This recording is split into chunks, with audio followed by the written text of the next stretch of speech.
Chat, are we ready? Help! We need some guys. Literally, my flashlight's just not working. Wait, is it like off? Hold down on it. Dead. No, it's fully Oh, on. jeez. It's fully on. Oh, The flashlight on my jeez. phone just does not work. We're cooked. What is Now your happening? Laptop, but at what cost? Oh, Gee, jeez. guys, We are recording, actually.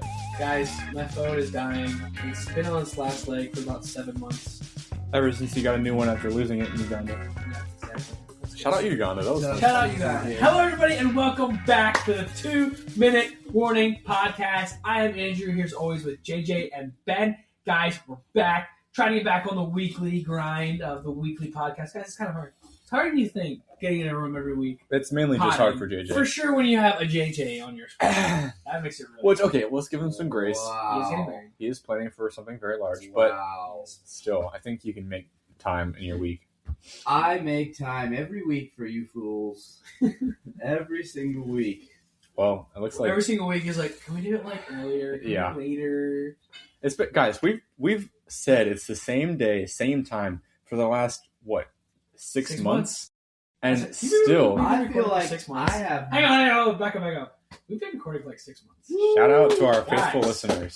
Our faithful listeners. Who are our day ones? I can't even. Your sister. Shout out to my sisters. My Hope for sister sure. and they Hope Yeah. and Joey are day ones. Darrell has Darrell, been yep. very, Shout very out loyal. Darrell. That is shout out Darrell. Saban tuned Yeah, in Saban at has the been beginning. tuning in. Uh, Let's go back and look. let us know. Let us know if you're a day one listener. Let We us want- know if you've listened We to will every. shout you out. Okay, 100%. if you haven't listened to episode 1, that's fine. Episode 1 is probably our worst episode ever. If you haven't listened to that one, that's fine. Let's say since like episode 5. Yes. That's Been when it listening since started. episode getting- Who's 5. our day- Let us know. Let us know, guys. Shout out to our listeners. This is episode 26. 26. That's crazy. Wow. Look at Over that, a guys. quarter way to 100. That's Yeah. half a year if you do the math. Yeah. It's half a Once year. a week, 26. Oh yeah, We've been doing this for half a year, guys. That's How's awesome. it feel? and we still can't JJ to get. To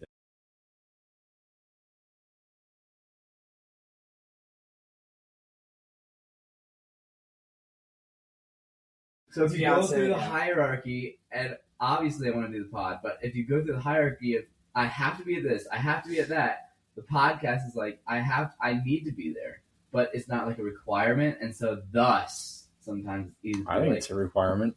I see it as a requirement.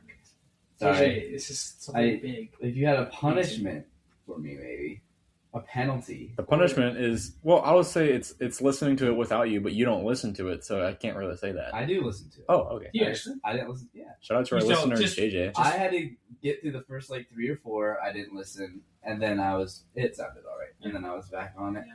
Guys, big news too. We did just buy a soundboard, so hopefully the sound gets even better here in the next couple weeks. Not able to run it tonight, wasn't quite ready, but we are working into get this podcast even better. It's better than it was, but we're always looking to get better out here. Yep. Looking to When improve. we are a multi-million-dollar podcast across the nation, you can say you heard us recording from inside a well. Yep. And say you could. Hello. We have Inside come a such jet a long. stream. Yes, you say you've heard all of it when we were in this tiny room. It's very small. That we are renovating. Yeah. So, what have you guys been up to though? Real quick, what have you guys been doing? What is last week or so? What's been happening? Same old. Some good football on the TV. Obviously, It's we'll been talk about exciting. that. But yeah, just the normal stuff for me. Nothing much. Why are you grabbing a softball bat? JJ has there's video. ADHD. I probably has a lot do. of stuff. I do have ADHD. JJ had a good week. What'd you do this week?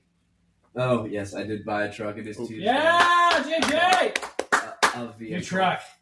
New truck. Is it It was a crazy. truck? I went all the way up to Tampa to help you get it, and you haven't offered me a ride yet. I haven't seen it. Does that matter? Yes. Okay, fair enough. I'll give you a ride. yeah, I'll give you a ride, buddy. yeah. It's It's very nice. Looks like a SWAT car, but Yeah. it's all right.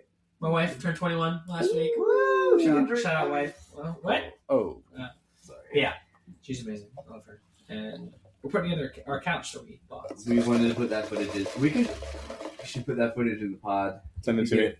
Huh? Send it to me. We could put some footage in. No, I think okay. That might be the worst thing of the week. That couch. Yeah, it's kind of annoying to put together. Yeah, it's okay. Well, let's move on to some bigger, better things. Let's start talking some sports. Start with our top 3. It's the same top 3. this might be the last week though that is the same top three. So we're gonna enjoy it. We're gonna go right into it. That's sad. We're gonna turn it over to Ben. Number 3, basketball. We're in conference play. I was gonna say the NBA, but I was like, no wait, it's basketball. So Oh, it's just okay, the sure. kind of Ben. You're a basketball guy. You run with it. You know I feel what? like this episode I've not even prepared with. I love basketball. Thanks, JJ. You just stole my line. Thanks, Ben. I really You appreciate. stole that. my line. All of my mojo is just shattered. Not God. All right. So college basketball is, like we've said before in conference play, there's only about 2 or 3 games per week per team. So we're still not seeing a ton of shakeup, although there are a lot of upsets happening. So obviously, close to home, Florida Gators basketball. They were previously ranked like number 29. They had fallen after losing to a couple teams. They proceeded to beat 2 ranked teams in Missouri and Georgia, so they've now propelled back into the top 20. So that is good for them. The reigning champions are back on track. I'll just briefly read over the newest AP poll that would have come out yesterday. Arizona is still unanimously, or actually all for 1 vote. They're number 1. What's your other vote? Followed by Iowa State. Iowa State had 1 vote. They're 16-0 still. 2 teams in the top 5 are 16-0. Then followed by that is UConn. And then number 4, Michigan. They fell from number 2. Michigan lost to Wisconsin. Not what you want to see. Michigan had been dominant. And then they lose to Wisconsin. Not the most preferable outcome. Then you have Purdue. And then Duke has fallen down to number 6 after a loss to, someone remind me, who did Duke lose to? What? SMU? SMU? No, they beat SMU. Who was it? I forget. I can't be right now. Again, football's too much this week. It was a good team. Duke lost 1, though, so they fell. And then Houston. And then number 8 is Nebraska, which is interesting. I don't remember Nebraska being a powerhouse, but here we are in the modern day. And Nebraska's in the top 10. Gonzaga. Vanderbilt is hot. Vanderbilt is still 16-0. So is Nebraska. I missed that. Florida versus Vanderbilt is this week. That's going to be a very good game. Keep your eyes open for that one. That'll be really good. BYU still up there. Michigan State. Illinois is really good, followed by their couple European guys. You think you know their names, don't you? You like those guys. Iowa State? No, Illinois. Oh, Illinois. Yeah, they got Petrovic, which is the son of an NBA player. Pistol Pete. Yeah, their offense is really good. Yeah. Defense struggles it. Yeah, their offense reminds me kind of Nuggets when Jokic is the center of it. Obviously, same idea. North Carolina's at number 14. Texas Tech is up at 15. They got that oil money. Duke. Oh, really? Okay. That's who it was. Gotcha. Texas Tech's up there. Virginia, Arkansas, Calipari is still doing good. Alabama is up there right above Florida. Alabama plays Florida next week, I believe. Alabama is an interesting team. They're 11-5, and they're still number 18. They just lost to who was it? Texas, which is an average SEC team. Alabama lives and dies by the 3-pointer, and we saw that last year.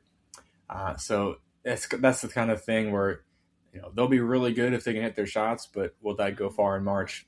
We'll have to wait and see. I don't think so. Those kind of teams tend to fade in March. Yeah. The thing about March Madness is somehow everything levels itself out. Kinda. Yeah.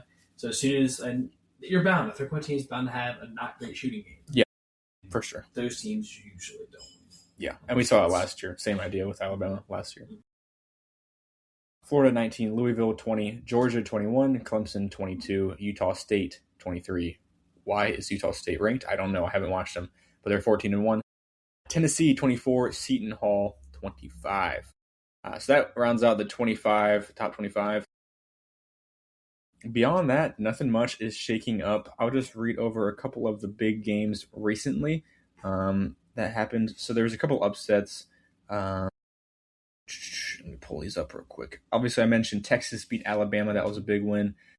If I can get this out of the way. Move. All right. Where are we here? Arkansas lost a lot to Auburn. They lost by 22 to Auburn. Auburn is still obviously trying to get over the loss of several players and their coach. Let's see here. Purdue barely squeaks out a win versus Penn State, which was surprising. Like I said earlier, Wisconsin beat Michigan. I'm looking at the game here. Michigan was up the entire first half, and then Wisconsin took over in the second half, came back. Michigan was up by 14 at one point in the first half. And, it was a pretty even game. They shot about the same. Wisconsin just outplayed them in the end. So it's kind of Ben, I do have a question for you. So fired at me. We have a team that seemingly was not good at any sports the last I don't know how many years, but now is good at football and apparently good at basketball. How is Vanderbilt 16-0? It's so crazy. And, obviously a lot of people are going to immediately point to NIL. Right. And admittedly, I haven't watched much of this team this year. I think this could be a case of SEC beating up on SEC. And so they think, oh, well, they must be good. You look at their games, they don't really have any wins that stand out as like, oh, wow, that's a really good win. Their non-conference games really don't have anyone of note. So I don't know if I all of a sudden say that they're going to be really good this year. They are ranked 11, which is misleading, but it's because they're 16-0. So they beat Bama. They did? They beat Bama. Oh, yeah, I'm sorry, just Wednesday. Yeah. But as I said, Bama can live and die by the 3. So I don't know. I think the football one makes kind of sense. They got a new coach that really turned things around. That was awesome. Basketball, I would attribute that to a couple of good recruits, and they also have a new coach there too. So let's see if they can keep it that way. Yeah, their next 2 games are at Texas and then against Florida. So I feel like, and then they play at Arkansas. So the next 3 games, I feel like, would tell us definitely a lot about that Vanderbilt squad. Yeah, for sure. This should be good to see, though. Pavia at forward. Do some damage. He'll do something. Is he really coming back? I don't know. We should look into that. Yeah. I mean, the Steelers are drafting him. Please, no. The Jets. Hey, what's happening in the NBA right about now, Ben? NBA, man, the NBA is getting good. So last episode, we mentioned that Trae Young was open for a trade, and we mentioned that his preferred landing spot was Wizards, and we thought that was the most absurd thing ever. And then literally like 30 minutes after we stopped recording, he was traded to the Wizards. And it was interesting. I should also say I accidentally said that Jordan Poole played for the Wizards. That's completely wrong. He plays for the Pelicans. CJ McCollum plays for the Wizards, and they traded him for CJ McCollum, and that's basically it. Which is absurd. I don't know. I mean, this is a case where Trae Young just wanted out, and the Hawks were like, yeah, fine, go. We don't care. So crazy shakeup there. Trae Young will play his first game soon. Beyond that, there isn't much going on. There's injuries plaguing the league. They can't wait for the All-Star break to kind of heal things up. I took a screenshot of a stat I saw today. Anthony Davis is going to go under hand surgery. And he'll be out for several months. So I'll just read a stat here. Mikal Bridges, he has missed 0 games in his career.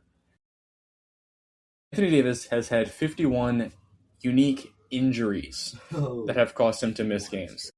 51 injuries.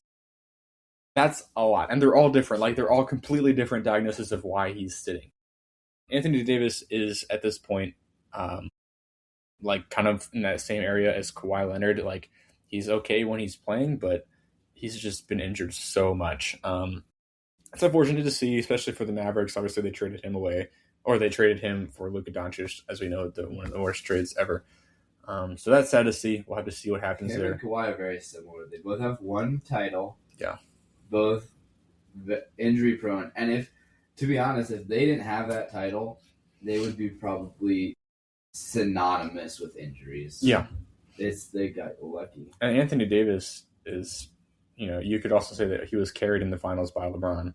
So, but they are dominant. When they were healthy in their primes, they were dominant. Kawhi's doing really good right now, but injuries. The Spurs play the Thunder tonight. Yeah. 4th meeting. Can guess what's going to happen there. The Spurs have won all 3 games. Since the Spurs won that 3rd game, the Thunder are 9-6. In fact, they went over. I just remember when everyone was like, the Thunder are going to break the record. It's not going to be close. They already cannot break the record. Actually, well, I guess if they win. No, if they win out. If they win out, they can break the record. But yeah, so the Thunder do not look unbeatable anymore. They still look like a very formidable team. They have definitely been exposed. In some of their recent games, it's kind of looked like it's Shea versus the other team. They have those good role players, but I think some of their stars from last year are not playing to the same level. Obviously, they can, and they show flashes of it, but then there's games where they do not. So they're only 5 games ahead, and I say only, but it used to be like 8. They're 5 games ahead of the Spurs, and like we said, they play tonight. That'll be a good game. Let me think of anything else here. Who was it that announced they would accept trades elsewhere? I can't remember. Oh, Ja Morant is now open to trades as well. As we know, that situation in Memphis is dire, as some would say. So and the market is not there, as you saw with Trae Young. A player who is not, especially Ja Morant, kind of a culture killer, very tumultuous activity. He's not going to get a good market. No. Unfortunately, Memphis is going to have to get pocket change. Yeah, I think Trae Young could have got much better, but Ja Morant, I really don't see the appeal for. He's very ball dominant, but he hasn't been efficient. He can dunk. That's pretty much it. Yeah. We'll see what happens there. I could see him going to another low-level team like Trae Young did. Maybe he works something out with the Kings, get DeMar DeRozan over there or something. I find Zion and Ja so confusing to me. Yeah. Because both came, and it's both, one made decisions to get out of the spotlight. The other, you could say it was health. But both are so good when they're healthy and on the court. And yet their teams stink. I guess Memphis had a year where they were solid, but their teams are not good. And for the most part, they're invisible. Because one is hurt all the time, and one makes bad decisions and is a culture killer. And that class is looking like 2 players that could end up realistically as busts, being known as busts, which is crazy to say. It's crazy to say because they've shown flashes of being all-time players. 15 players. Yeah. In our today. And like you said, when Zion's healthy, he's really good, but he can't stay healthy. And the Pelicans are so bad. Yeah. You have to win. Yeah, and they have several players that are exactly the same. They need more depth.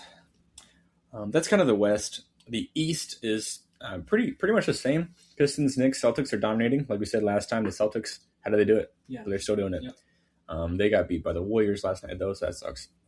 Joe Mazzulla, do you see him answer every question with the bad call? Yep. That was pretty good. Joe Mazzulla's a clown. He thought there was a rough screen, a rough pick, and when the reporters asked him questions in the conference, he answered the question, but then every time he would mention the bad call. Yeah, it's pretty iconic. He has a great way of navigating around fines. Yes. Yes. Beyond that, like I said, nothing much else in the East. It's pretty much the same. Pistons still leading it. I don't know if you knew this, but there's kind of a running theme in the NBA. The play-in teams, for the playoffs, there's the play-in teams. There's 3 of them. In the East, it's been the same 3 teams for the last 4 years. It's the Heat, the Hawks, and the Bulls. Mm-hmm. And if you look at the standings right now, guess who it is? Heat, Hawks, Bulls. They just can't get over the hump, and no matter what they do. And obviously, the Hawks are probably going to tank here, but it's just kind of funny to see. Bucks lost Giannis for a while. They're still hurting, sitting 11 overall. And the Pacers are still dead last. So, yeah, some exciting stuff to come for the trade deadline. But beyond that, staying pretty steady. A lot of injuries this year. It sucks. No, it seems to be a theme this year for across the sports. Football had a ton this year, too.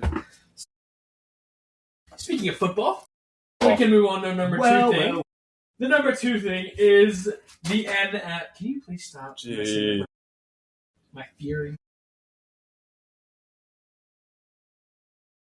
The NFL is our number 2.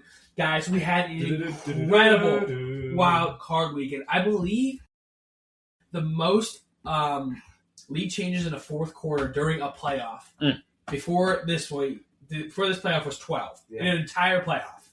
We had 12 lead changes in the fourth quarter over this past weekend. Some absolute incredible games.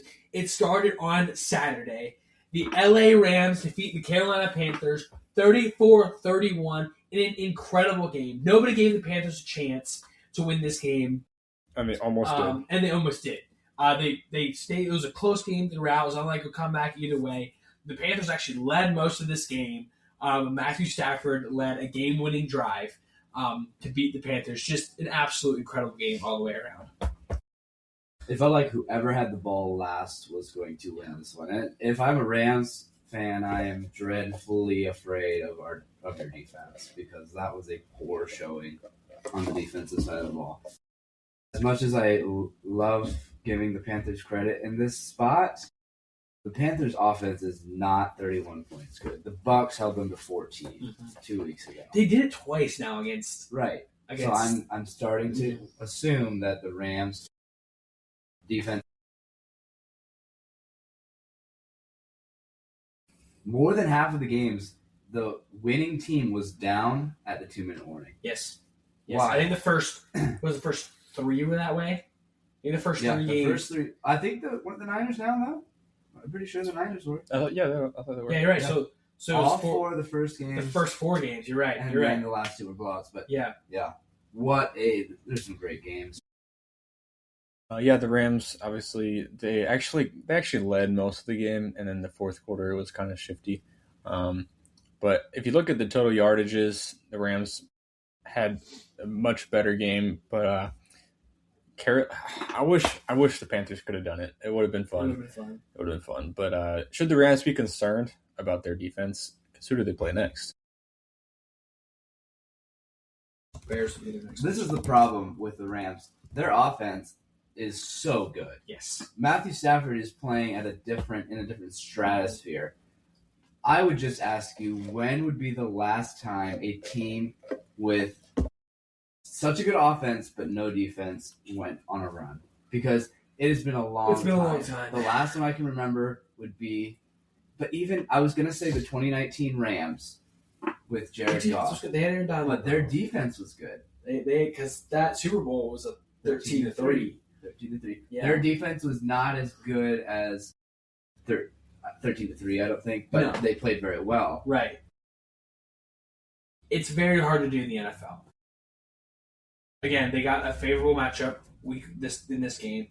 Honestly, their game coming up is a favorable matchup for them. We'll see what they do. I don't know if they're Super Bowl bound, but their offense is so good. Like, this could be a shifting of it because that kind of the Rams do. It feels like it's a copycat league, and it feels like the Rams are the first team to do it. When the Rams started going like those tight 3 wide receiver sets, they're like the first team to do that. Like not like more bunch formations, and the entire league went to it, and that's what we did. Yeah. Now they kind of do the 3 tight end set, and it's different than everybody else. So it seems like they get there first and figure stuff out. So if they can do that again this year, and I think that's one reason why they're so hard to stop. Their offense is completely different than pretty much any other offense in football. Yeah, I think this. We'll do previews next. Never mind. I will say, like, the NFC is so interesting because you have 3 NFC West teams, so they have seen all the teams that are in it, and the Bears have maybe the worst. It's between the Rams and the Bears for the worst looking defense in the pool. Yeah. Niners, but Yeah, good game. Speaking of Bears, how about them Bears?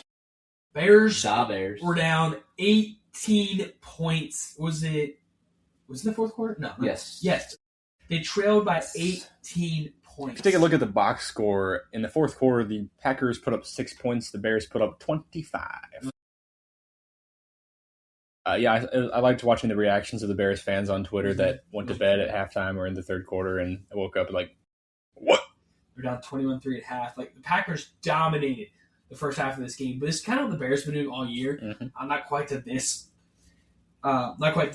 like magnitude where they get down this big, but the fourth quarter has been their quarter all year. Like, they've trailed, I want to say like 6 times at one point in the fourth quarter this year. Them and the Broncos were the two. Yeah. And they keep coming back and finding ways to win, and you're like, hey, I don't know if that's sustainable in the playoffs. Bears do it again. Yeah.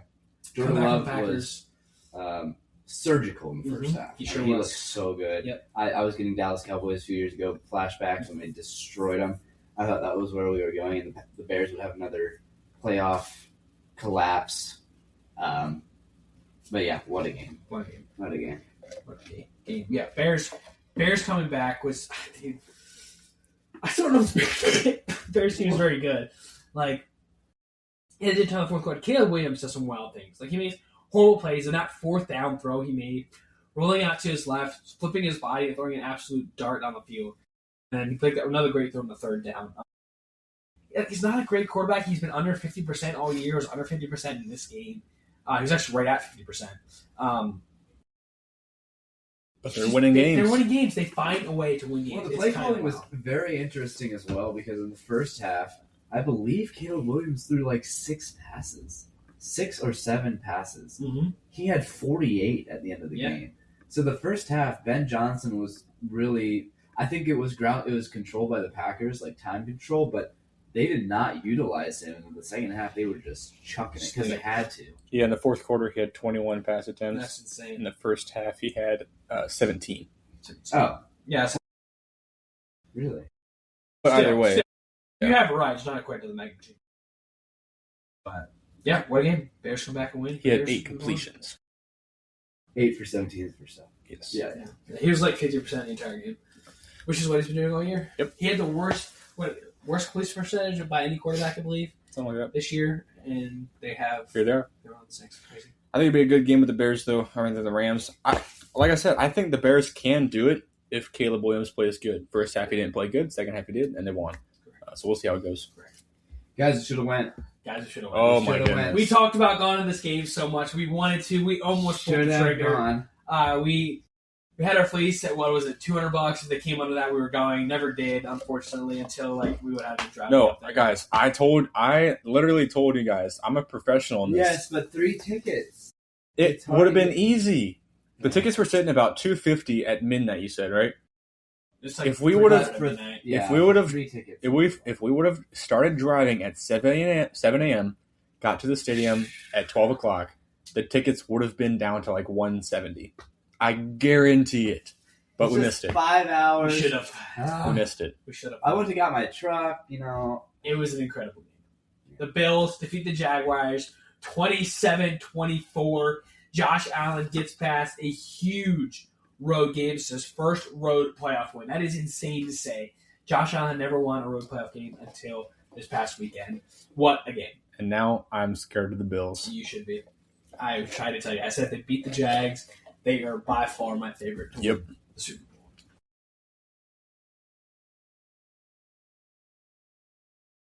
Bowl. Win. Yeah. The game. I did say I put a clause on my Patriots ticket. No. If the Jaguars lost, that I would take the Bills. No clause. But honestly, after seeing that game, yes, Josh Allen was Superman, but they also look flawed. They really do.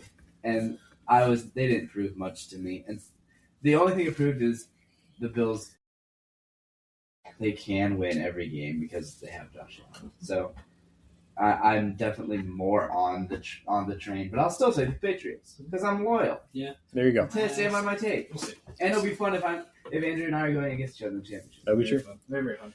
Yeah, the Jags kind of ran all over the Bills, but then they managed to get 2 interceptions. The Bills got 2 interceptions, so ultimately, Bills pull it out. Yeah, love it. In an upset, the San Francisco 49ers defeat the Philadelphia Eagles 23-19. What a great game. It was low scoring in the first half. Niners trailed in the fourth. They outscored the Eagles 13-3 in the fourth quarter. Incredible game. Juwan Jennings had an amazing touchdown pass. For those of you who don't know, Juwan Jennings is a wide receiver. Did you see that? Play. He was rated. Juwan Jennings was coming out of high school. He was a better recruit than Joe Burrow, than who are the other ones? There's 3 of them. Sam Darnold, I think. Yeah, it was Joe Burrow, Sam Darnold, and there was one more that was now a very good quarterback. Yeah. Oh, Lamar Jackson. He was ranked higher coming out of high school than those 3 guys. He was quarterback in high school. It did look like it. It did. What a throw. What a catch from McCaffrey. McCaffrey had a phenomenal game in this one. I think that play kind of summed up the night. Yeah. I heard some commentary about this game. They got outcoached. They really did on the offensive side of the ball. It was a old-fashioned, run game heavy, just run it down their throats approach. And then the 49ers was Kyle. What's his name? What's their coach's name? Shanahan. Kyle Shanahan dialing it up, very creative. and they spread it around and deserve the win. It's incredible doing this too with George Kittle going out. George Kittle towards Achilles, gruesome injury. Just all the you could see it pop. Tough injury. they have so many, But there's so many injuries, but they still somehow win these games. It's insane. This might be a testament to maybe we were too high on the Eagles as well. I was not. JJ and I kind of said that they need to score more than 21 to win, and here we are. They didn't. Their offense was so bad, and they fired their offensive coordinator today. Yep, Patrilla's done. But besides, I just want to float. Besides Purdy's 2 picks, I think the Niners played their butts off on offense and defense, and I still think the Eagles could have and should have won this game. 100%. And the Eagles played a D game. But that's what they've been playing the last 7 weeks. And I think maybe you had some forethought because my whole thing was I just didn't think they'd have a game like this in the playoffs. I think they turned it on like they'd have. And if the Eagles would have been playing like they were at the beginning of the season, the last 3 games, I would agree with you. I would have picked the Eagles. But they have been right, but they still beat the Bills in those last 3 games. And wasn't that the I just thought they would turn it on in a big time game, and they got bested because they didn't expect the Niners push to fight. They didn't expect.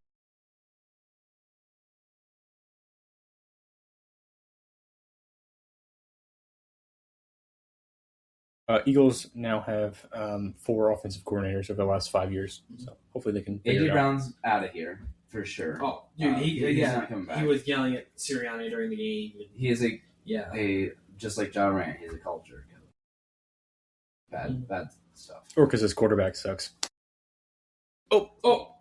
Anyway, when you're dropping balls, that's not the problem. Yeah, too big. When you scream for the ball and then drop it. That's cool. I think they skip over the next 2. No, we're still gonna talk about. I'm still talking about. I want to hear about your Drake May. Drake May. He didn't look too good, but he got it done. Patriots beat the Chargers 16-3. Justin Herbert getting absolutely destroyed in this game. His offensive line is not good.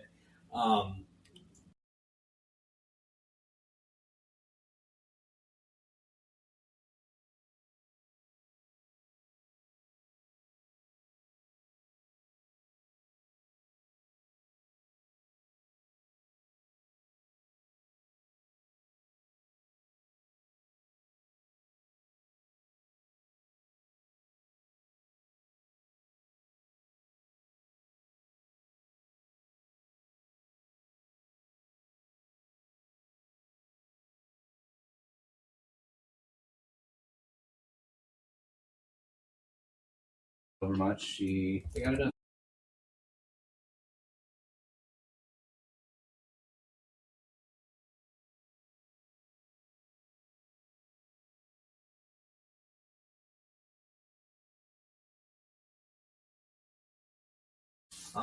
What if you have a winning season every year of your career?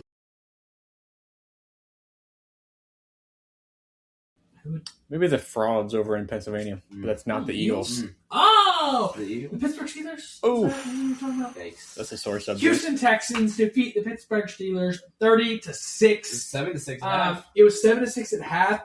It was 7-6 going into the fourth quarter. And then the Texans proceeded to put up 23. They had a fumble return for a touchdown. They had a pick six. Pretty boring game to the fourth quarter. The Texans kind of just exploded and dominated after that. I said it going into this game. I was like, I cannot see why the Steelers score on this Texans defense. You know where the game ended, though? Where it ended? Going right along with what you said, the drop by. What if I told you that this game was supposed to be 14-6, but Aaron Rodgers plays for the Steelers?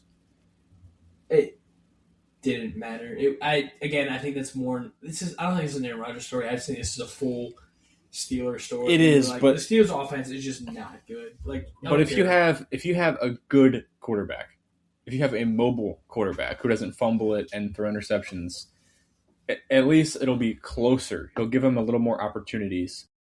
He'll give him more opportunities to score. Whereas, what is going on?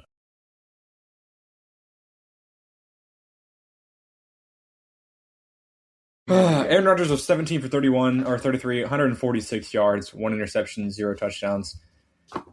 Yeah, I just think if the Steelers had a competent and capable quarterback,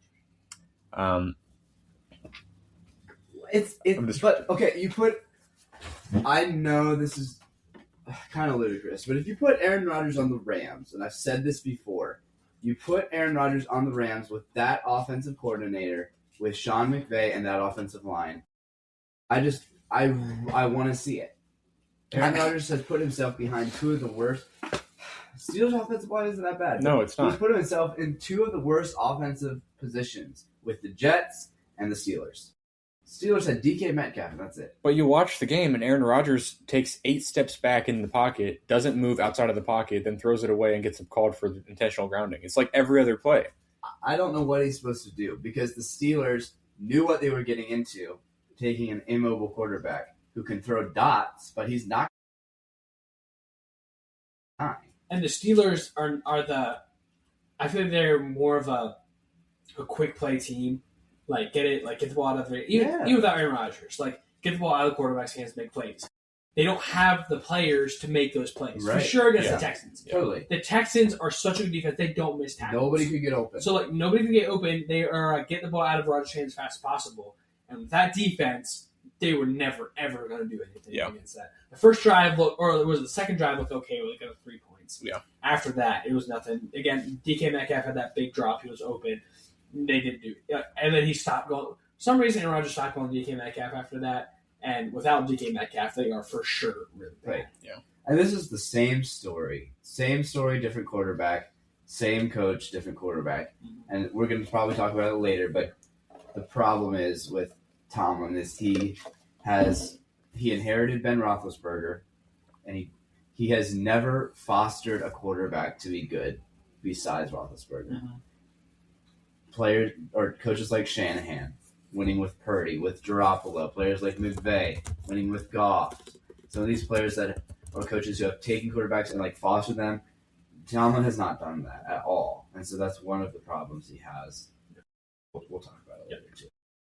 So those are the games that happened, which sets up some incredible divisional round games. First off, starting on Saturday at 4:30. The Buffalo Bills travel to Denver to play the Broncos, the number 1 seed, playing their first game. I didn't even know that. Both number 1 seeds play on Saturday. The bye teams played right away. Bills going to Broncos. Denver favored by 1.5 in Denver. I love the Bills in this game. I think they match up well. I think they'll be able to score. I think they'll be able to slow down the Broncos. Young Bo Nix. I don't know. This game could be very, very fun, though. It could be a very fun game. What do you guys think? I think Broncos have a defense that is very well crafted for Josh Allen. If there was a defense that I would put up against Josh Allen and say, stop him from taking over the game, it would be the Broncos. Okay? I do think that the Broncos offense is not going to score a lot, so the defense is going to have to play very well. Mm-hmm. But I think the Broncos have the best chance to take down the Bills out of all the teams remaining. I said I thought it was the Jags. I thought once they got past the Jags, they were going to roll. I trust the Broncos more than the Jaguars because of Sean Payton is a more experienced coach, and the Broncos defense is very good. Let's also not forget that the Broncos are coming off a bye week. Bills are on a short week. Mm-hmm. They played on Sunday, now they play Saturday. So if you had to pick one, who would you pick? Who would you guys pick in this game? If Bo Nix... Not if. Who you pick? If Bo Nix does not make mistakes, the Broncos will win the game. If Baker Mayfield doesn't make mistakes, but he made mistakes. If Bo Nix so what happens? does make mistakes, the Bills will win the game. That's a crazy good analysis. This guy should be on ESPN. What's going to happen? I think the Broncos are going to win the game. Wow. Because I don't think Sean Payton's going to let Bo Nix make those mistakes. My heart is telling me no, though. That's the problem. Well, you already picked it. Ben? Yeah, I think the Bills will probably pull this in a way. But I wouldn't be surprised if the Broncos can squeak it out. But we've seen them win close games all year. Can they do it again versus the Bills, who are notorious for not allowing people to win short games or close games over them? So I think the Bills can do it. Yeah, like I said, Bills. I like them. Beginning of the year. They don't have I feel like I'm talking about the Bills every week. I keep repeating myself, so I'm just saying Bills. This could be a great game. This could be a fun game. 8 o'clock, Saturday. The San Francisco 49ers travel all the way out to Seattle to play the Seahawks. Seattle is favored by 7.5. Niners are crazy injuries like we've been talking about. They did not help last week losing Kittle. But this could be a phenomenal game because the Niners just keep fighting. The injury report for the 49ers is jarring at the least. I wouldn't be surprised if the Seahawks dominate. If the 49ers can get a couple of their guys back, I can see it being close, a shootout. But I think the Seahawks should be able to do this easily with their really good defense. What are you worried about? I'm just worried. With the Niners, with Kyle Shanahan, and Seattle with a defensive-minded coach, not an offensive-minded coach, with Sam Darnold. I'm just scared. I'm scared. I have the Sam Darnold heebie-jeebies because he can lose this game. He could go missing this game very easily. But versus their defense, I don't know. I agree, but you just saw the Niners cook up a brilliant game plan against the Eagles. It's true. Okay. I think injuries are too much. I think with a short week and Seattle just being that good all around the ball, I think Seattle gets it done, but I'm very scared. I think you make a good point that if the 49ers can cook up another good game plan, but we've seen this Seahawks team dominate teams like this, so we'll see. Yeah, I'm just going to pick the game. I think Seahawks. I think this is where the injuries catch up with the Niners. The Eagles felt like a flawed team they could get by, just even with all the injuries. Like Kittle is massive in this game. Yeah. I think he was the only way the Niners could move the ball. Without that, all the focusing on McCaffrey and this Seahawks defense is just so suffocating. And I think they'll be able to move the ball at least a little bit. So, yeah, I think Seahawks pretty easily in this game. Lorena? Yes. Sure. He might be anyway. It's the way he brings this Niners. Right, but I don't think coming into these playoffs or coming into the season he would have been thought of as that. Sure. So. Sure. Yeah.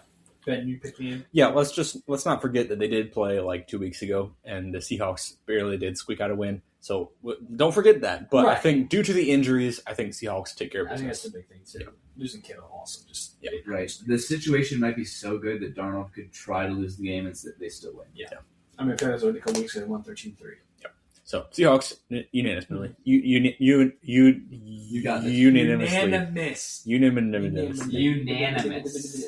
And then on Sunday at 3 o'clock, the Houston Texans traveling to New England to play the Patriots.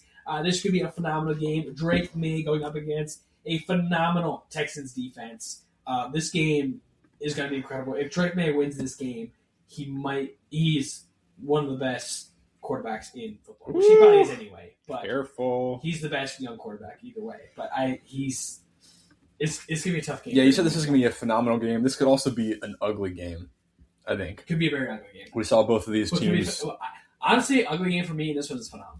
I agree. I think people were saying that the Patriots game last week was horrible. I think it was really good because it was a defensive battle. That was ugly because you knew the Patriots were going to win. Sure. This game can be ugly, and you have no clue who's going to win. Okay, sure. We can go that. It's the same with the Steelers. Like, the first half of that game was ugly, but you pretty much knew the Texans were going to win. Okay. You never felt like the Steelers were going to win. Either way, though, this will be a good, grueling game.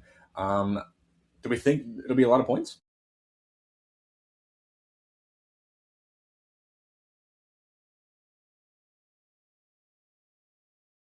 Josh Allen type quarterback going up against a very good defense. Drake May can really prove himself here. Like he could be. We could get excited for Drake May after this game if he puts up some numbers. If C.J. Stroud turns it over 5 times, they're not winning against the Patriots. So has to clean that up for sure. The over/under for this game is 41.5. I see 40.5 on ESPN.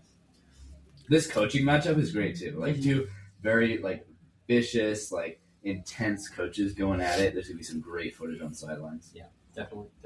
When we pick the game, Ben, you go first. Who you got in this game? Ooh, this is so tough. I will take. Wait, who did I Who did I pick to win this game? Did you Because make a didn't bracket? I have one of these teams in my Super Bowl? Did you make a bracket? Or what?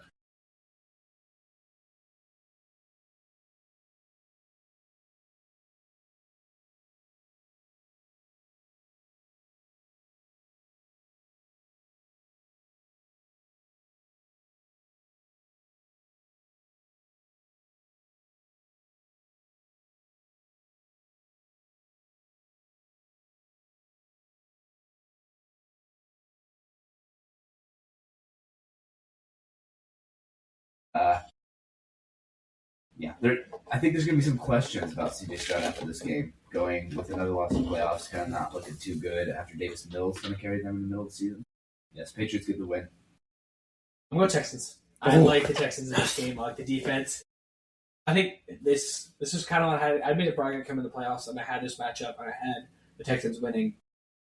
And I think the biggest thing is Drake May being a young quarterback against a phenomenal defense. Again, Patriots defense is good, but I think Texans is so much better than anybody else, and I think it proved it last week watching May play that game. Chargers defense isn't phenomenal, and he still didn't play very well. And then going up against this team, I don't think he'll play well. I think the Texans will be able to move the ball. I think they'll be able to run the ball. I think Texans will be able to run the ball in this game. The Patriots defensive front doesn't scare me, and I like Willie Marks, Texans running back. He had a good game last one. I could see it very much a repeat. Not quite as much as the Steelers game. But either way, I think this game will be phenomenal. Let me remind you, the Texans scored 16 offensive points against the Steelers. Okay, the Patriots have a better defense, and they also have Josh McDaniels, and that's why I like Drake May to even get over some of that inexperience because he has Josh McDaniels. I think either way you look at it, you're like, there's probably not going to be very many points scored. No.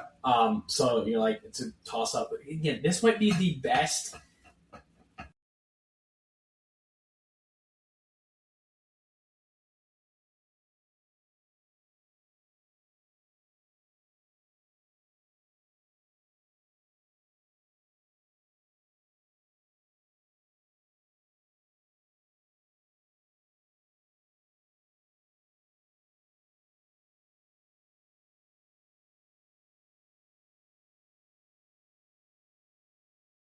Gonna be awesome. Guys, be nice. The LA Rams traveled to Chicago to play the Bears. Warm weather team. They're going to play a cold weather team. That is always interesting in cold weather. This game could be really fun. Could be a very much an offensive game. Yes. This is completely different than the Texans Patriots. This feels like the complete opposite. Lots of points will probably be scored in this game. Yeah, this will be like a deep breath after that Patriots Texans game for sure. Yeah. See I love good contrast of games on the same day. Oh, man. So fun. Unbelievable. So fun. What do you got, Jake? What's your analysis on this game? The analysis of this game. Yeah. Put in your... Well, the Bears' offense is better than the Panthers, who the Rams almost lost to. Mm-hmm. The Bears' defense is worse than the Panthers. I think the Rams will score in the 40s. Mm-hmm. So the only way the Bears are winning is if they're scoring in the 40s, too. So I don't think that's going to happen. I could see like a 41-35 game, 42 to, 35 game. But I don't think the Bears are quite there yet. And I trust Matthew Stafford and that offense. They're going to put up some points Sunday night. Give me the Rams. I think it's a decent take. I think if the Bears manage to pick off Stafford a couple times, I think they can pull this out. Without a couple takeaways, though, I see the Rams scoring too many points, like you said. So, takeaways are the key of the game. Takeaways are the takeaway. It's such an emotional, beating the Packers, just the drain of that game, getting back into it, scoring that many points in the fourth quarter, that takes a lot out of you. Yeah. So you're going Rams? I'll go Rams, yeah. Yeah, this Bears team still feels a little young. Maybe in a year or two, they could be really, really good. But this Rams team feels like they've been on a mission all year. They're very veteran. Stafford at the helm doesn't make very many mistakes. And the Bears have thrived on mistakes this year. Packers made a couple down the stretch, let them back in. Or maybe not mistakes, just didn't play very well. And Bears have thrived on that. So I think the Rams will make the Bears play A-plus football the entire game. And I think the Bears are too up and down to do that. And I think the Rams will come out and win this game. I think Rams Seahawks is kind of like that's the game we want to see. I feel like we've been barreling towards Rams Seahawks. Right. I feel like those have been the two best teams in the league, and now it just makes sense. Honestly, Bills Patriots, like two divisional games could be played. I think those have been the best too. Yeah. They've had the best games. Yeah. And they've been the best team. I agree with that. I feel like in this round there's always one upset. I feel like there's always one team that doesn't happen. Bills. Pick one. Texans. I'm picking the Texans. That's what I'm doing. Well, the Bills will be an upset. That wouldn't be an upset. Just because of seeding, but the Bills are favored. No, they're not. No, Denver's favored. Oh, I'm sorry. What did I say? I meant Texans. Texans are not favored. I'm sorry. I'm confused. Could be fun. Could be really, really fun. Guys, watch the ball. It's gonna be so seriously, watch some NFL this week, please. Something else we're gonna have to watch: college football. We're watching it. Oh, we have to talk about that. We have to talk about that. Hopefully, Dad listens to this. I talked to Dad about where we're going to watch the game, and all he said he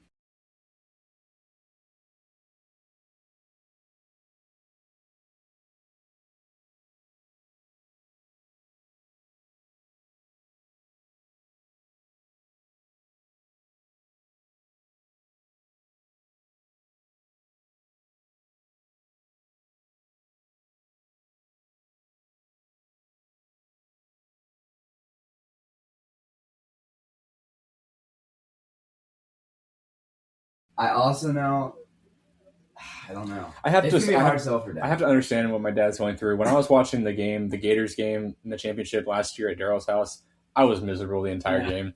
I was so stressed. But see, I enjoy watching big games with people. I really do. But if your team is playing, Andrew, seriously. Let's have a little chat, Andrew. When's the last time you've been watching a championship game with your team? It's just different. It means more. There's more on the line. I went to the Penn State semifinal game. That's true. You went with it. I went with an Notre Dame fan. Yeah, that's true. I'm here. But that's different. Yeah, true. Let's first talk about the game. Because Miami's not going to win. Let's be serious. Yes, we know what's going to happen. We're talking about what already did happen. How about that? Let's do it. The Miami Hurricanes, the U, defeat the Ole Miss Rebels 31-27. We have two guys on this pod that their coach has been fired. The other one has their team in the national championship after all. game. The year where you never thought Miami was going to make a national championship. There's been so many years like Miami could make a national championship. This was not that year until now. Miami is officially in the national championship. If you think about it, just the poetry of just after we lost to SMU, just your coach had just been fired, your coach had just been fired, and I had just lost twice. Miami had just lost twice after twice in 3 weeks. So good. And we were just down in the depths of Hades. And to come this far, to sneak in, to jump a team that literally was ranked ahead of them. And now we're on the precipice of the national championship. What a time to be alive. Am I right? Yeah. Talk about the game, Jay. What happened in the game? No, you're good. No, dude, take it. Can I just say? It's your moment, Jay. Yeah. Miami should be so thankful. Miami should be so thankful that Kewan Lacey and Trinidad Chambliss had an all-time game versus Georgia. They should be so thankful because they would have lost to Georgia. But here they are. They beat Ole Miss. Well, I don't know about that. Oh. If you would have played like this against Georgia, you would have lost to Georgia. I was going to start by that. If we play like we did in this game against Indiana, we will get beat by 60 points. Okay? Talk about the game. Tell me why. I can take you through the game. I'll try to speed it up. So we came out the same fire, the same energy as Ohio State. Dominant. Ole Miss had negative yards at the end of the first quarter. Same old story. Domination. We only had 3 points to show for it, though. Okay, so we have some of these great starts. We need to get some points. Okay, we got stopped on fourth down once. Ole Miss, they had negative yards first play, second quarter, 73-yard rush. Okay, and I had said Kewan Lacey scares me because if they can get a run game going and give Chambliss time, then he can throw. Because if you aren't running the ball, we're just gonna hound the ball game. That rush was the best thing that could happen, unfortunately, for Miami. That was because star running back Kewan Lacey. second best running back this year. Safe to say behind Love. I would safely say the second best running back behind Jeremiah Love. Sprained his Well, I think he pulled his hamstring. I think he stretched it. It definitely was bothering him. He did something to his hamstring on that run, and you wouldn't see him. He came in a few snaps later in the fourth quarter, but besides that, I think he might have got like 3 rushes after that. He was pretty much done. So, yes, that was probably the best thing that could have happened, because if he would have gotten going, then the whole thing would have opened up. And honestly, Chambliss played well against our defense. He had time. He made those throws. He made big-time throws, which I'll talk about later. But, yeah, huge loss, Lacey going down.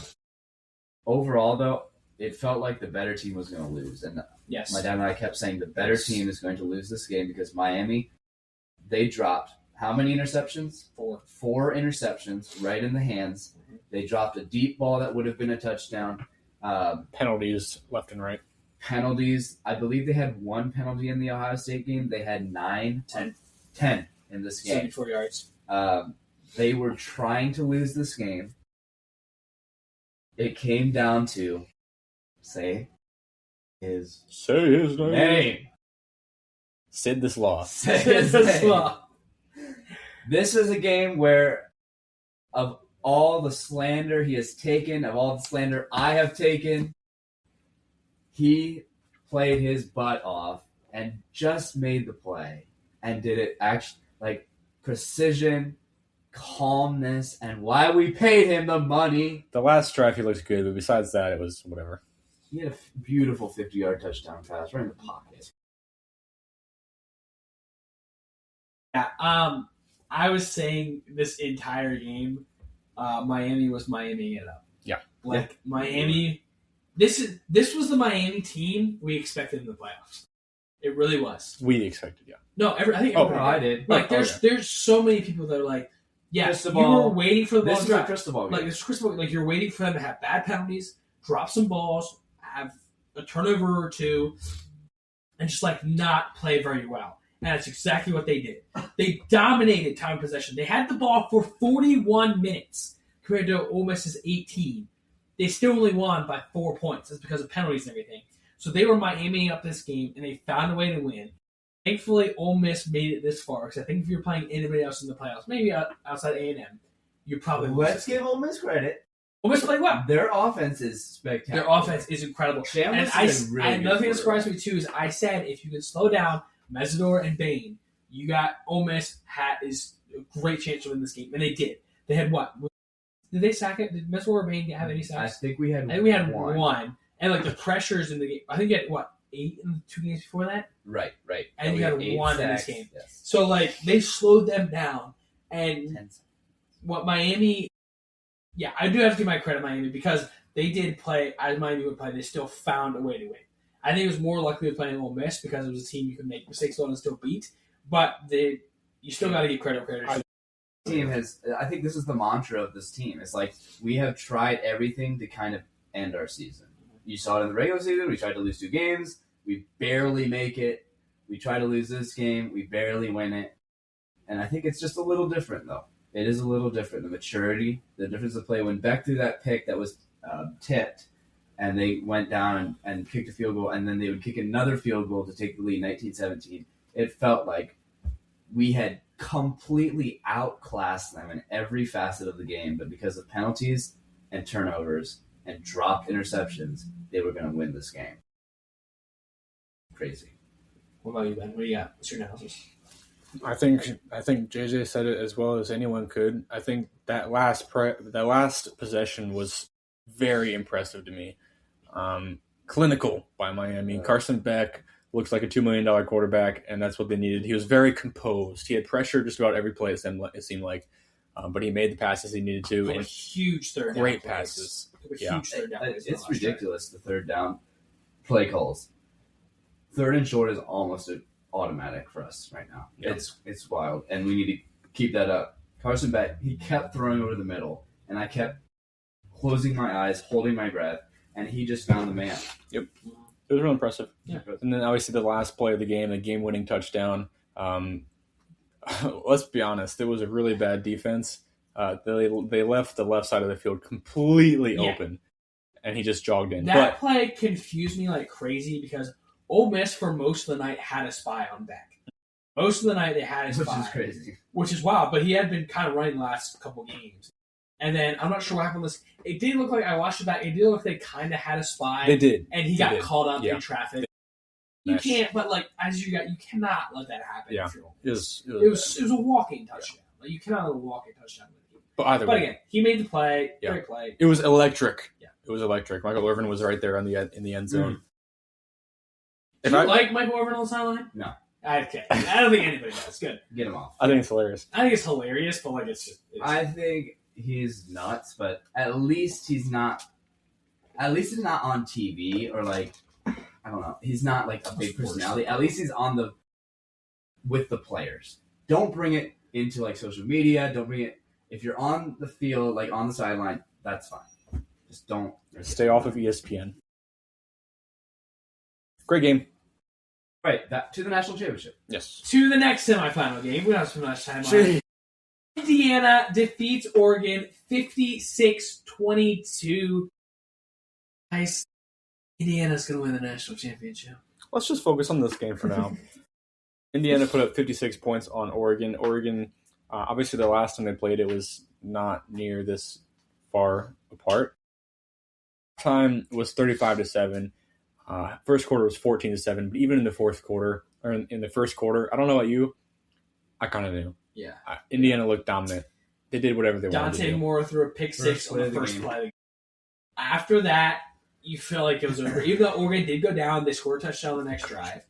You just can't spot a team like this 7 points. They spotted them 21. They had two fumbles like right around the red zone, and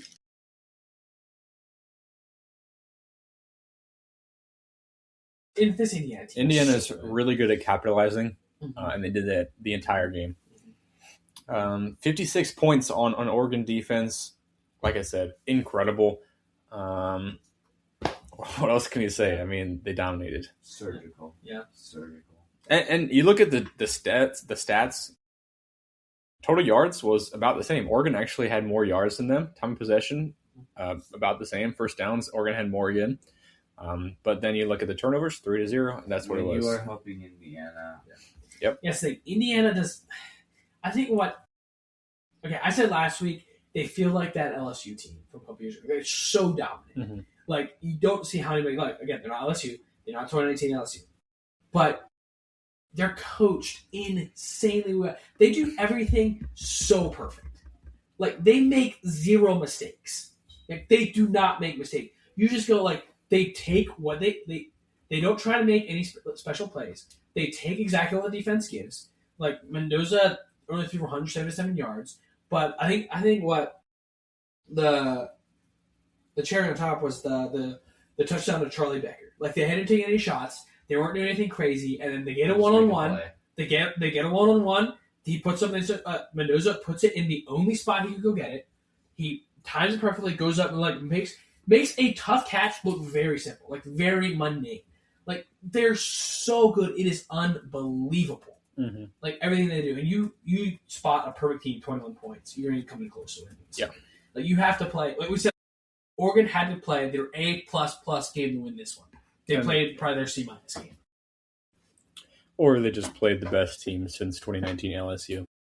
Yeah, I was looking at the drives for Indiana. Obviously, they had the pick six. Their next drive was 75 yards for a touchdown. Then the next possession was 3 yards, 3 plays, touchdown. The next one was 61 yards, but then it was 19 yards, 6 plays, touchdown. Then another 75 yards. Then 4 yards, 3 plays, touchdown. And then another 65. So when you give them 5 starting positions within the red zone, bad things happen. I found this stat astounding. Indiana wide receivers have dropped 6 passes all year. Wow. Again, perfection. 6. Like it's as close to perfection as you can get. This team, as close to perfection as you get. Like there's nothing wrong. Fernando Mendoza has 8 touchdown passes Mhm. and 5 incompletions. Yeah. Like it's ridiculous. Like it looks so easy for them. Mhm. They just do everything just so right, so perfect. And It is unbelievable that Indiana is one of the best teams. You have to say that Sam's take might have been right, that Cignetti might be the next Saban. He didn't say that. I said that. He said that. What do you mean? Sam stated it. He said Alabama. He said Alabama. That's different. Whatever. I think he is well on his way there, though. I agree. You gotta win the big one, though, boys, don't you? And you gotta play the game, because if you don't play the game, you don't know what happens. Am I right or am I right? You're right. But why is Indiana favored by 8.5? Got to play. How are you feeling, Jay? Just honest opinions. I'm not one of those. I'm not Nick Saban. I'm not any of those biased panelists. You know, I say the truth.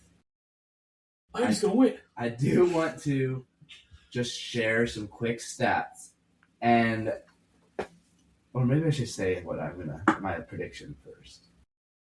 Say your stats first, then you do your prediction. It's gonna sound like anyway. Just listen to the stats. Gave up 500 yards of offense and 34 points to JMU. The reason I say that is because Indiana scoring 56 against Oregon looks like a dominating effort, but Oregon's defense, yes, it is good. They are not nearly as prolific as Miami's right now. Okay. Another stat, Miami is banged up. Bad. The Texas A&M game, the Ohio State game, 3 games in the playoffs were banged up. There's defensive players that are hurt, not necessarily out, but just a lot of injuries piling up. Or not like out, but a lot of injuries piling up. So that worries me as well. It's not going to be a blowout. And the reason I believe that is this team, as much as they look the part of LSU, they look the part of Alabama, they have not been run through the mill like LSU, like Alabama was. They haven't played 5 top 10, 5 top 25 teams. I'm not making the argument that they're as good as this Alabama. But their resume, as good as they look, their resume is not nearly as good as one of those teams. Mm-hmm. Would you agree with that? I would. They haven't. I would also say that Miami is not as good as the teams they played too. Indiana has played, or that Clemson, that Alabama played too. Miami is the best team Indiana will play this year. No. Who's better? Ohio State. Ohio State, when they played them, was better. We beat Ohio State. I think Ohio State's team. We beat the team that beat Indiana, or that lost to Indiana by 3 by 10. Defensive side of the ball, offensive side of the ball. Miami is. You also can't say just because you beat them you're the better team, because you guys. Yes, I can. So is SMU better than you guys? Oh, but we have won a game since then. Right. We're a lot hotter than we were then. So yes. But I think Ohio State, you guys play that game 10 times, you guys win 4. Now you're sounding like I'm just saying. Guys, we cannot compare resumes in the national championship. Listen, okay, but you can take whatever side you want. I have said this about Ohio State. I'm going to say almost the exact same thing I said about Ohio State for Indiana. We're going to show things. We're going to show people things that they don't expect. We're going to play better than people think. I still think Indiana's going to win. Mm-hmm. Okay, so that's the same thing I said about Ohio State. Mm-hmm. I'm going to say it about Indiana as well. I think we're going to show things that people expect us to get run over. That's not going to happen. I still think we're going to lose this game, but it's not going to be the way people think. I agree. I don't think it'll look like Indiana's last 2 games. Not a chance. I think it could look like when LSU played Clemson in 2019. I got that very same feeling. It's a game for most of it. You feel like Indiana's going to win the whole time, and by the time you get halfway through the fourth quarter, Indiana's up 14, you know they're going to win. I can see it. I agree. I don't think it's going to be a 50-point, huge game. Okay, Miami plays the last game, it will be. But I think it'll be a decent game in the first half, and by midway third quarter, start of the fourth, you know Indiana's going to win. Even though it might be within 14. I'm drawing comparisons, and it sucks, but I'm drawing comparisons to 3 years ago. I'm changing sports, but March Madness, Miami made the Final Four, and they ran into a team. Miami was playing top of the game. They looked so good, but they ran into UConn. and UConn was just a steamroller, and they weren't going to win that game. I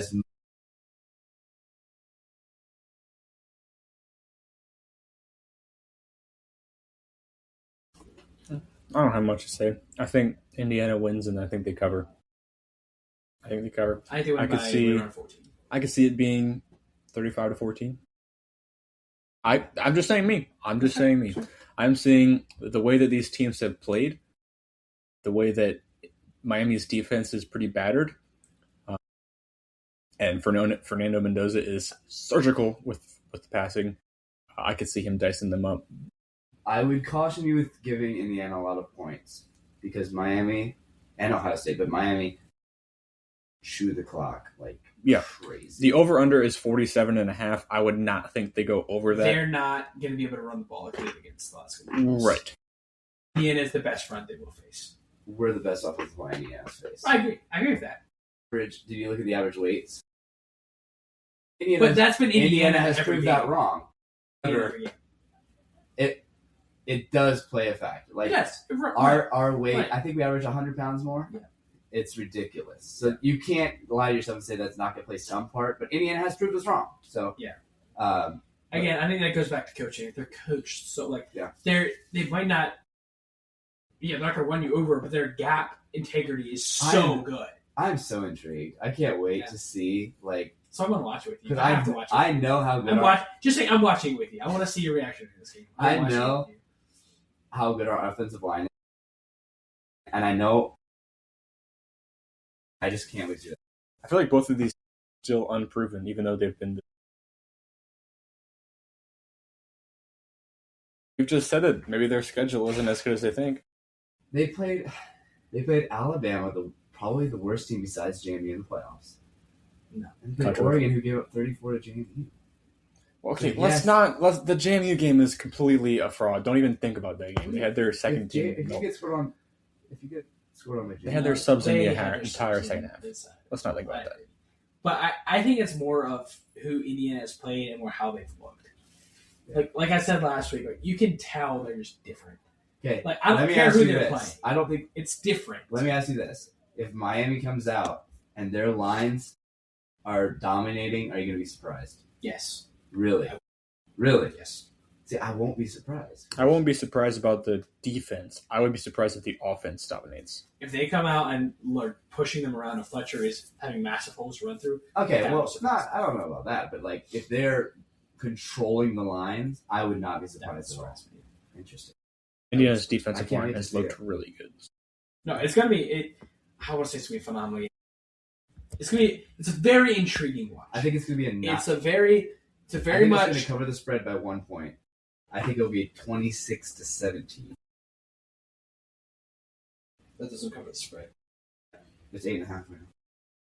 Oh, I'm sorry. Indiana will cover the spread. I was going to say, I thought you said Miami. I guess we'll find out then. I think Indiana will kick a field goal to ice it. Okay. Fair enough. That is college football, guys. It's national championship week. Oh, it's crazy. See, the problem is I always have a scheduling problem. Martin Luther King is that day, so I get off work on Monday, but then I have to work the next day. It's I'd rather have the price you pay. I'm so done talking about the college football schedule. It's so messed up. Price you pay. So, we're not going to talk about that anymore. Moving on to our worst thing of the week. Mike Tomlin is out as the Pittsburgh Steelers head coach. He did resign. How much that was actually up to him it's probably not very much. He probably forcefully resigned. One of those situations. But after I think our whole worst thing is kind of just the Steelers the last couple of years. So they're seventh or eighth, seventh straight. These are seventh straight first round exit in the playoffs. I think it's their eighth. It would be their eighth straight loss in the playoffs.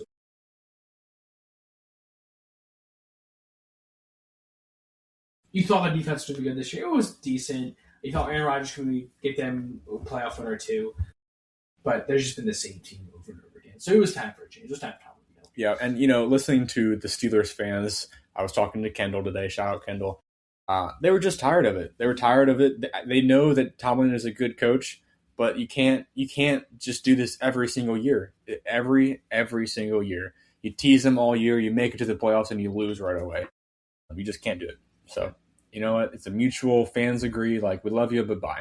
Yeah, feels like kind of like a James Franklin thing. Like, you were good for a while. At some point, you got to do something more than just be okay.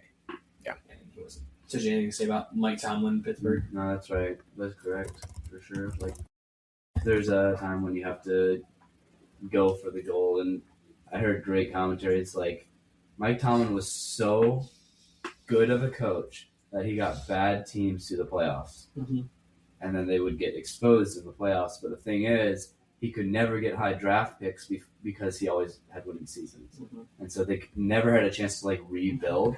But he was just so good at coaching. What's impressive, he never had a losing season in Pittsburgh. Yeah, unbelievable. That's impressive. Like, you could argue that's more impressive than Coached winning 9 multiple years. Super Bowls. Coached 9 years. Never had a losing season. It was a great run. Steelers need to tank. They need to be the Patriots for a few years, get that Drake May, and get back on the wagon. Yeah, I'm really curious what they do. Obviously, they're probably going to get rid of their defensive coordinator. But beyond that, there's kind of rumors that they might not get rid of that many coaching staff positions.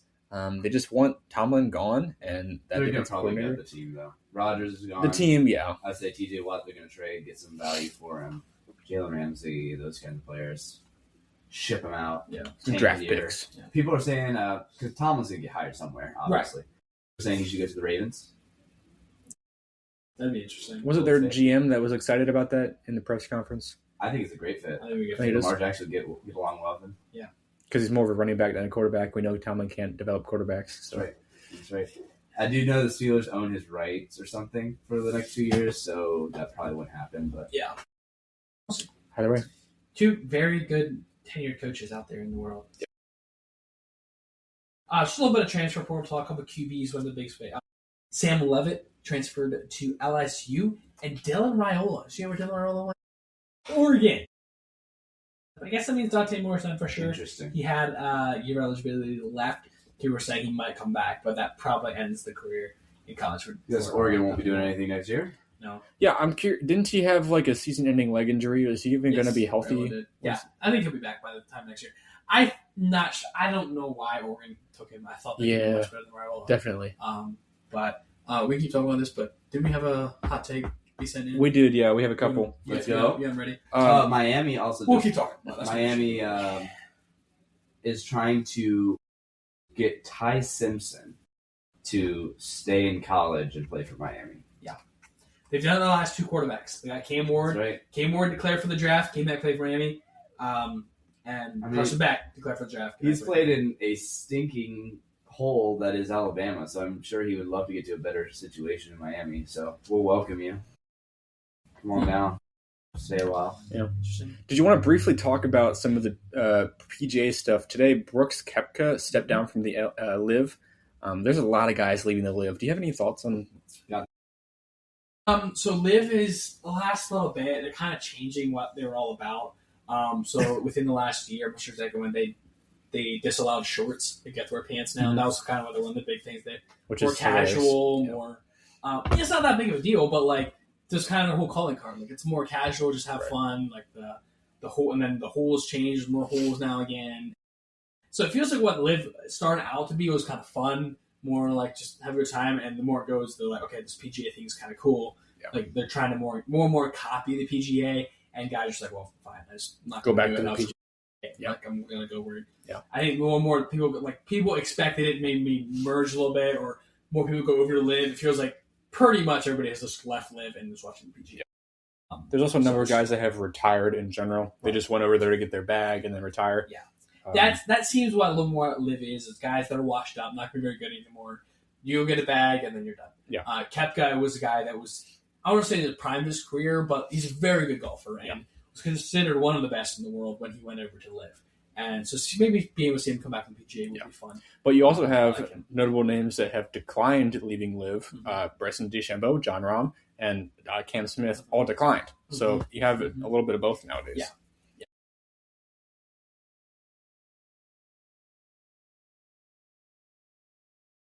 Both like PGA didn't treat him very well. He was there, so maybe not calling for. And DeChambeau is so much more of a just a LIV golfer. He does YouTube and so much other stuff. Yeah, he can thrive there. That is, you can definitely be more on LIV when you're in something. Even John Rahm. John Rahm does a lot of YouTube collabs with people and stuff. So those kind of guys that it feels like there's no more leeway with Liv. So if you're like doing that kind of thing, it's a little more easier to be on Liv than PGA. Which I can see that. So yeah, for sure. It'll be interesting. Obviously, Right. PGA You have some Tour hot takes ready to go. I 2-minute warning do. ready to go. Do you want to talk about hockey at all, or no? Ooh, we got a hot take for hockey. We do not have a hot take for hockey. Lightning have won 10 straight, by the way. Yeah. 10 2 straight over the Straight. Flyers, by the way. FYI. We're Lightning and Avalanche are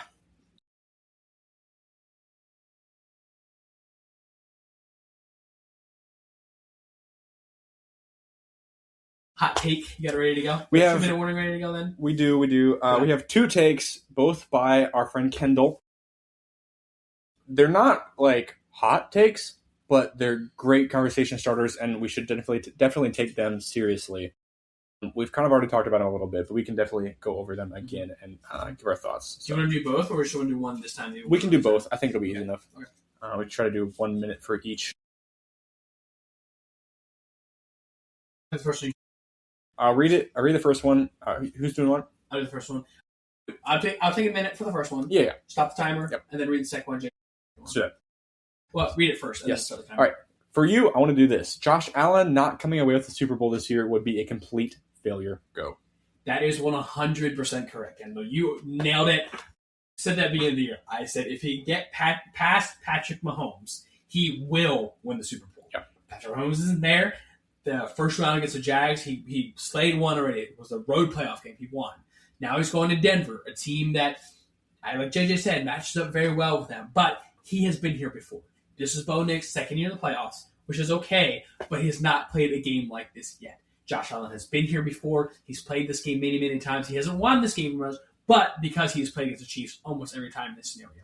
Josh Allen does not come away with the Super Bowl this year. It is a complete failure. It's a failure for the Bills. It's a failure for Josh Allen. This is the year Josh Allen has to, I maybe not win Super Bowl, has to at least get to the Super Bowl. Sure. He doesn't get to the Super Bowl. It is a failed season for the Bills. This is their year to at least get there. Yeah, McDermott's gone unless they get to the Yes, Super Bowl. correct. Pretty much a minute. All right. I like that. That's a good answer. JJ, this is for you. Houston isn't good, all things considered. Rockets? Steelers just suck. The Rockets stink. Texans. Steelers just suck. Oh, you said, okay, so This is the the hot take take. is Houston is Houston This is really bad. This is perfect for you. Debate it. Yeah, I There you can go. back this up. I don't agree. I think Houston is very good. Their defense is top 2. The Broncos, and I would say the However, CJ Stroud has yet to prove himself in the playoffs. Besides the one game he won a couple years ago, he doesn't look good. The offense is not. This is what happens with a defensive coach. I think D'Amico Ryans could be the next Mike Tomlin. Honestly, he wins every year. They made the playoffs 3 straight times. They lost first round last year. They lost in the second round 2 years ago. They got past the first round because of their great defense. If CJ Stroud can be just as good as like a Ben Roethlisberger, right? Not turning it over 5 times a game, I think they can be very good for a very long time with D'Amico Ryans as coach. However, like I said, they scored 16 points without turnovers last night. I don't think they're nearly as good as people make them out to be, even though they have this big winning streak. So I agree, but I do think they can be good with D'Amico Ryans. Nice. There we go. Well done. Wow. Thank you for those questions, Kendall. That was really fun, dude. That's Minute with 2. Yeah, thank you for the question, Kendall. Those were great conversation. Guys, National Championship week, divisional round week. It's a week to sit down and watch football. Guys, very, very sad. It will be the last week of college football. It's been a good year. It's the first year we got it started in the pod. It's been a long. For me, 3 years. If Miami doesn't win, I might not be on. Only up from here for us two. at Only least. up. Only down for you. Right. Let's go. Thank you guys so much for listening. We will talk to you next time. Peace.